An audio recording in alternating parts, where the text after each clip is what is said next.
Hey Kentucky, welcome back. Time to talk a few more topics now. First up, a Madison County church has canceled in-person services until further notice after learning some members tested positive for COVID-19. The senior pastor at Church on the Rock says he and his wife have also contracted the virus and are experiencing mild symptoms. The church hosted a revival the week of July 27th, but the pastor wouldn't speculate whether the outbreak stemmed from that or any other service. He says they've been adhering to CDC guidelines, but masks were not universal. And Keith, it's maybe around 20 cases, maybe more, that have resulted from this, that have been traced back to the church. To me, I think it's one thing they had a revival, but it's another thing they invited other congregations to come in. So maybe that had something to do with it as well. Maybe also the fact that they didn't have masks being used universally. So unfortunate to see. Hopefully everybody gets better and is able to get through it, and they're able to start worshiping again at their earliest convenience. Absolutely. Well, one of the largest companies in central Kentucky has teamed up with a Lexington business to fight the PPE shortage. The partnership between Bullard and Toyota formed after the country saw a shortage of equipment in the spring. Toyota has implemented their style of production to help Bullard produce products at a faster rate. And Keith, we've been seeing good corporate partnerships like this really since the beginning of the coronavirus to try to help each other out.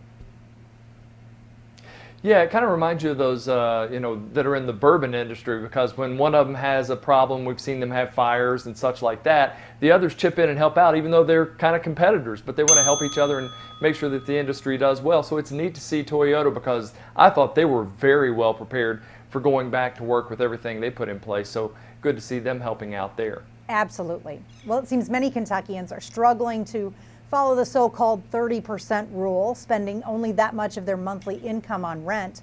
A survey of more than 2,000 cities across the Bluegrass finds that on average, people spend over 46% of their monthly income in Kentucky to keep a roof over their heads.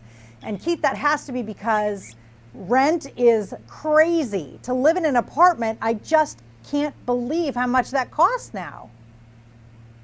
It is amazing, and just how expensive it can be for a 1-2 bedroom place. And maybe a little bit of it is people want to come in and splurge, but I have a feeling it's some of these big cities, like you said, with the prices being jacked up. It's wild how much some of those apartments cost. Keon Brooks Jr. put in some work prior to returning to Kentucky basketball's on-campus bubble in Lexington. Video shot in his hometown shows a smooth finish at the rim, improved ball handling, and solid touch on his three-point shot. Keith, I feel like we often forget about Keon Brooks coming back. Yeah, I mean, we needed him to be back because he's going to give them that little bit of experience. Dante Allen can do it too, but he wasn't on the court as much. And just seeing that little bit of video is great, but I'm going to want to see it against 5-on-5, 10 players on the court. Yeah, he was really coming into his own at the end of last year, so I hope that continues. Yeah.